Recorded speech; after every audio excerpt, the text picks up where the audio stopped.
Okay,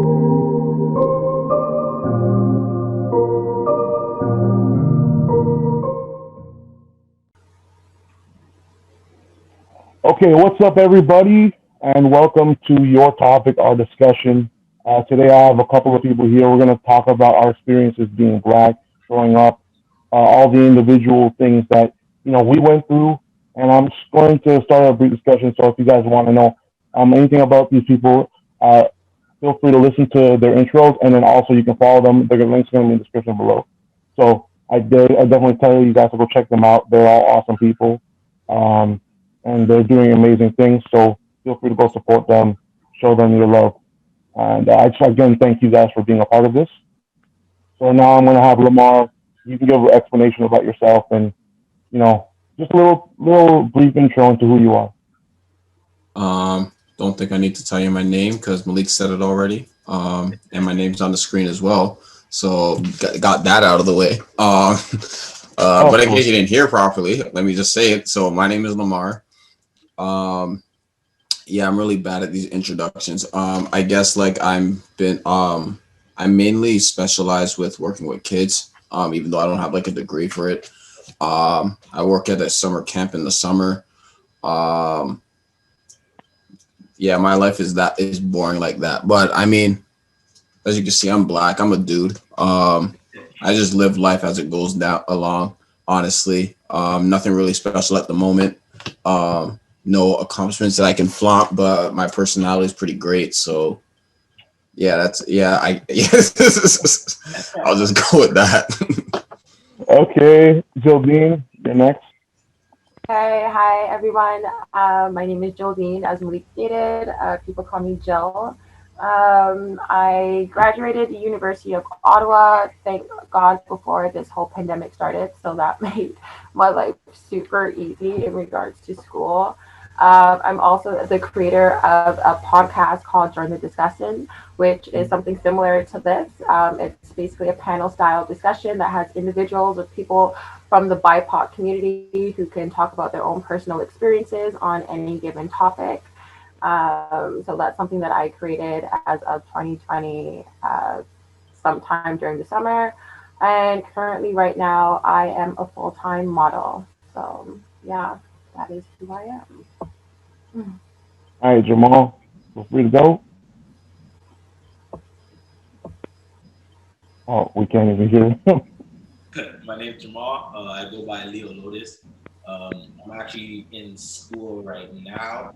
I'm also a full-time artist as well. I make hip hop, R&B, everything from rap to trap to electric, whatever you name it.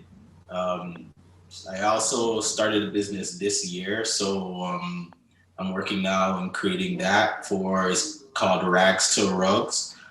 So there's pretty much a custom made rug business. So yeah, just be on the lookout for that. But yeah, I'm trying to do it all right now.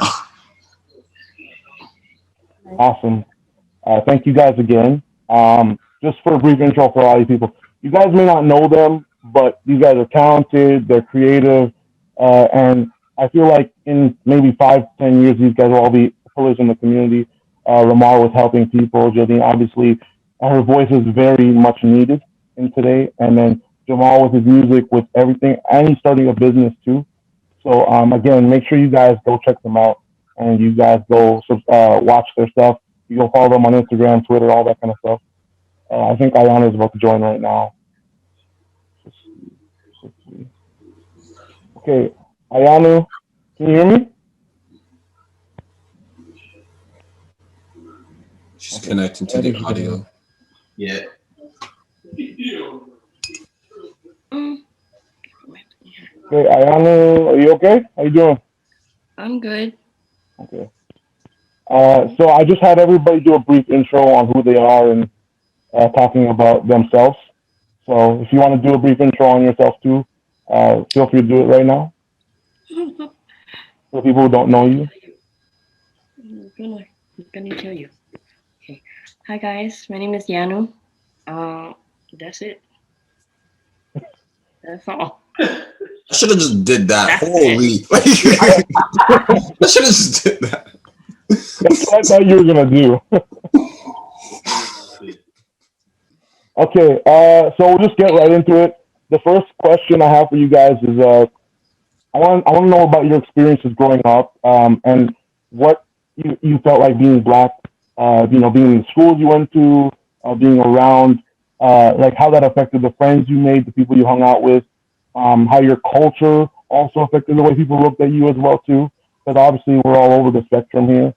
Um, so for all the people out there, black people, obviously, we're not all the same. We don't come from the same country per se. We're all individual, different cultures, different variations. So just the discussion to talk about the individuals and who they are and what their experiences are like. So anybody, feel free to start off. I would love to hear about your experience. Me personally, because like it's kind of hard. Like first off, I'll just say I should have said this in my intro. I'm mildly autistic. So me communicating with people, it hasn't always been the easiest. So like it's been hard to make friends really, like from like grade 1 like onward. So for me, race hasn't really played a much of a big part in it, because it came to a certain point where it's like, honestly, I'll take anybody as of right now. So it's like me growing up, it's like I didn't care if all my I got to a point where I noticed that I had a lot of white friends, and a lot of like, just different races in general, but just not black, because at the point I was like, yo, I'll take anybody right now and I don't really care who you are. So but as you grow older, because I went to Notre Dame, which is a highly which there's a lot of black people there. I made a lot of black friends there. And I guess it didn't really affect me at all, only because I don't want to say I don't see color, but it's like I just saw everybody as I don't want anybody to not have a certain relationship with people. So I just wanted them to have the best experience possible. So that's my experience personally with that. Okay. I mean, anybody else can go. Feel free. I don't know. Growing up is for me, it has been very, very different. Um, Not just because of my color, but also because of the people who surround me as well. Um, Growing up was there's a lot of different ways. Like for example, when I was growing up in high school and everything, like there was a big race war where not really war, but there was a big stigma of like if you're from Africa or if your background's from Africa. Um, that was a very big thing that people used to actually hate on. No one that was actually African didn't want to say they were actually African. And I knew a couple people that I knew they were African, but they just didn't want to say, like, especially me. And it wasn't so much that like I didn't want to say, it's just that like I was like, okay, well, if someone's gonna ask me, okay, of course, but I'm not gonna rep it up. And growing up, I had a few times where that actually was something that I had to actually go through and actually figure out for myself. Because before, back in the day, I would always go like, oh, I'm Guyanese, which I am, but like Guyanese will be the first thing. Like someone asked me my background, I'd be like, oh, I'm Guyanese. Like that'll be the first thing I say. And then I'll say, and I'm also African, but I'm Guyanese. And like, just like, it's something that's small that you don't really think about when you're growing up, but like, it's a huge factor of like, you big up one side, but after you kind of mush over the other side so much because you're like, oh, well, I don't want people to think a certain way when I say I'm African. But nowadays I've come to terms with like, hey, like you have to build yourself up for acceptance of not other people, but for yourself. Like you gotta accept yourself first before you can actually start saying like, yeah, I'm this or that. So that's what growing up, I had to go through that. The way that I see the world was, I always remember one thing, my mom always telling me, hey, like when I was growing up, I never seen color. It was kind of a very big thing. I had black, white, Asian, you name it, whatever friends. But the difference is I was born into Toronto, raised in Brampton, and my cousins were all in Toronto. So going from Brampton to Toronto, I can definitely see the differences. Growing from a house that was like a mom and dad, even though we weren't that rich, we were still living in apartments, but like just going from a house that had a mom and dad to going to my cousin's house that only had a mom, in Jane and Finch, I could definitely see the different struggles of like how a black, and you can kind of say privilege to somebody who's struggling, but in my case, growing up felt more so my family was kind of in the middle, just because it seemed like if we were the higher status, I don't want to say higher status, but it just seemed like we were the model of everybody, and that's kind of a different thing where like I struggle with like certain black people. Like some people will say that, oh, just because you're not from the hood, you don't understand the black struggle, but there's actually not two types of black people. There's actually three, which is the privilege, the ones that are struggling, and there's the ones that their family is kind of privileged more than other family members, but they still go back and forth. And that's kind of the person that I've kind of looked myself in to be, because I've seen both worlds. I've been in both worlds, and I've actually experienced both sides, going from the suburbs to trapping out in Toronto and like everything pretty much. But yeah, it's the black experience has been quite a turn of events for me. So yeah. All right, ladies, either one of you guys. Yeah, I think in growing up, basically went to an elementary school that was diverse in nature. So it wasn't to say like I felt like I was like the only black kid or like there was a few of us compared to other races, but it was pretty a diverse elementary school. I grow up. I've been grown up in Afro Caribbean house. My father is Nigerian and my mother's Trinidadian and West Indian. So I've always kind of just rep both sides. I think my parents really instilled in us from a young age, like it's important to know who you are, because our school system won't teach it to you. Like the school system will completely fail in teaching you your history and informing you about like your culture, and your traditions, and that's something you should always take pride in. So that's one thing my parents really instilled in my brother and I from young. They would make us like once a week we'll go to the library and we'll read something in regards to our culture, or something that we should learn about the country that we're from. So I feel like my parents always made us aware that we are black. They always informed us, and much like not really informed us, but brought light to a lot of situations that we were in because they knew from young that we are a part of a system that is systemic, that has barriers against us. And I saw that from elementary school, from how teachers would treat sometimes my brother and I compared to other students. So that was prevalent. How my parents always had to come to school fighting for us with regards to being falsely accused of certain things. So that was another issue. And then growing up in a black household from a middle class family, there was also a stigma attached to that. Like there's a stigma attached to if you grow up poor, there's a stigma attached to if you grow up in a middle class family. So there's always going to be a stigma attached regardless. Once you're black, there's always going to be an issue, I find. Then I went to Campion was my high school, so that's pretty predominantly black high school, and I feel like there was like kind of like I wouldn't say like a war, but it was always like Nigerians against Ghanaians, Jamaicans against Trinidadians. It was like like one of one of those little feuds.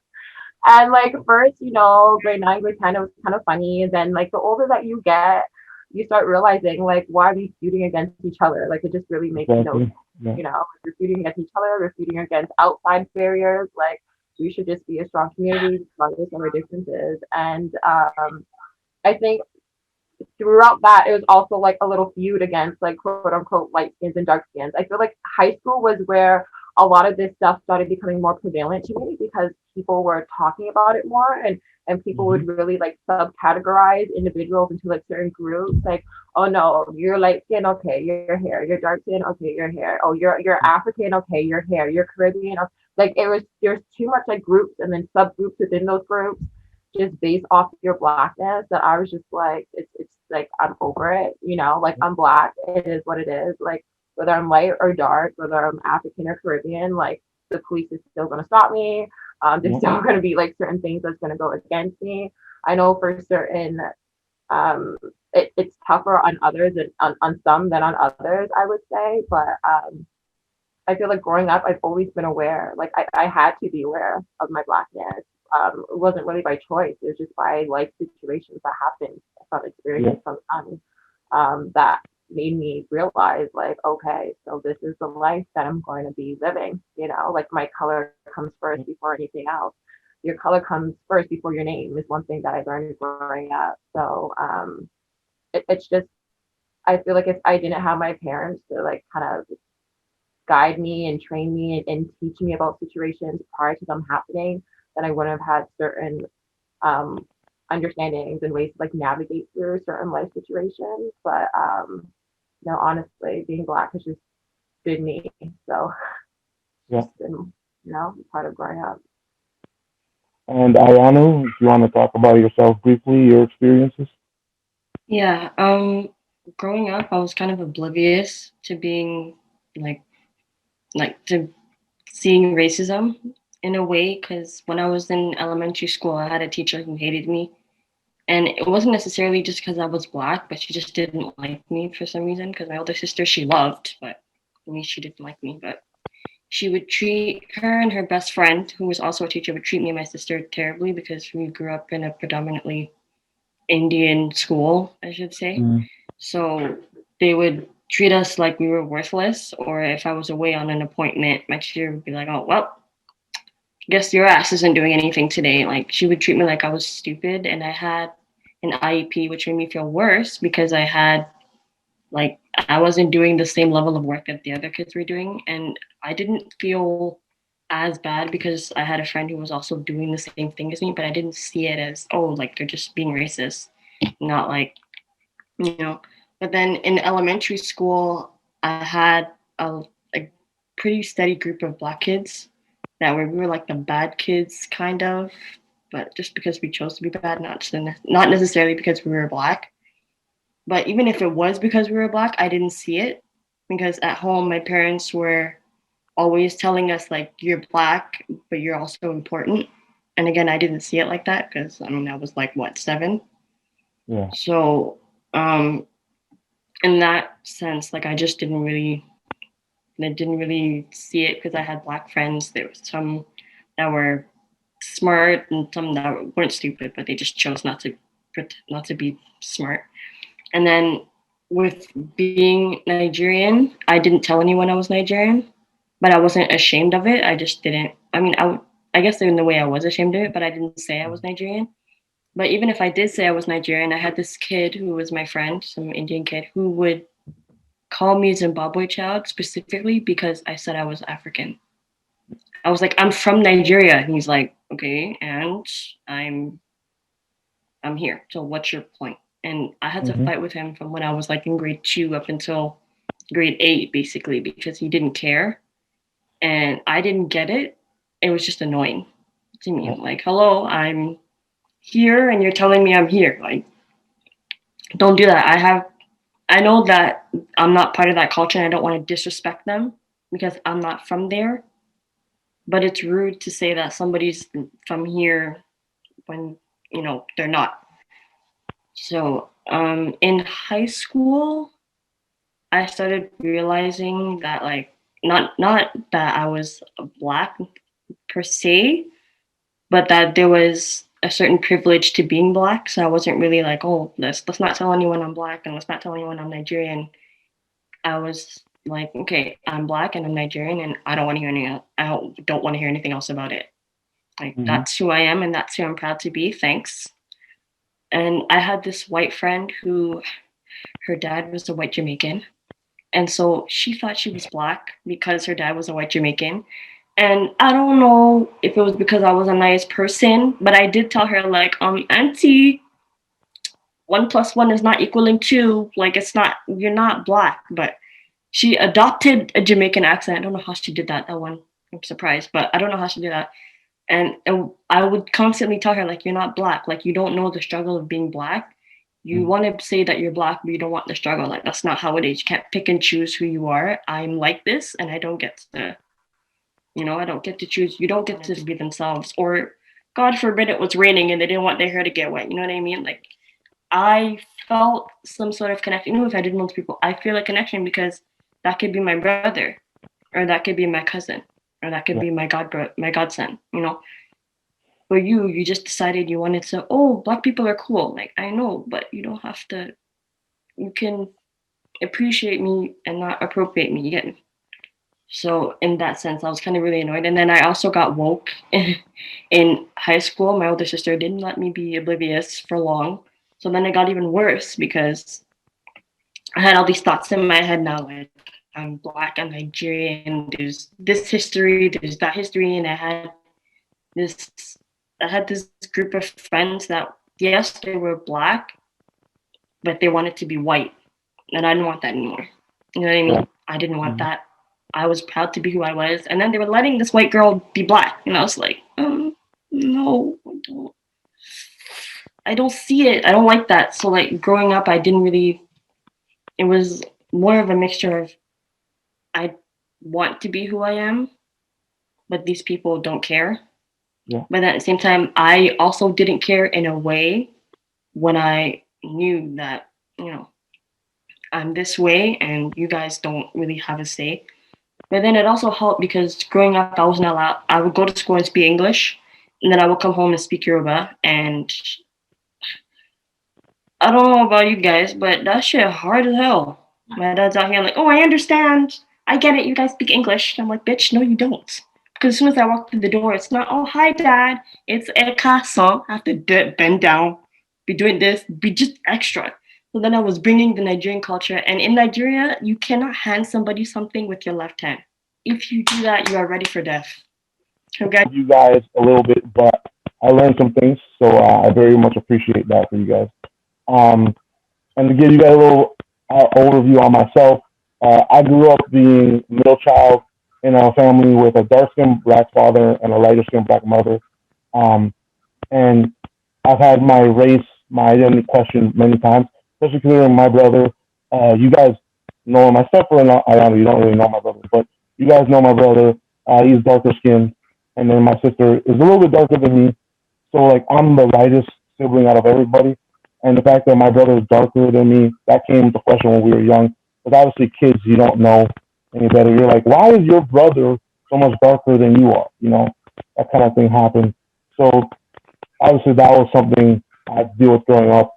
And Lamar, we met in high school, which you know about. And well, you guys don't know because we didn't go to high school, but briefly, when I was in grade 10, I had this guy in grade 11 question if I actually was black because he said I didn't act black, right? Because I didn't speak in his eyes as black. So he literally, for the entire class, was just asking me over and over again, are you sure you're black? Are you sure you're not like half Spanish, half white? Right? And I was like, no, I'm pretty sure I'm black. I'm dark skinned father, lighter skinned mother, and the whole thing. So like, I feel like the whole identity of being black, people either wear that proudly or they're ashamed of it.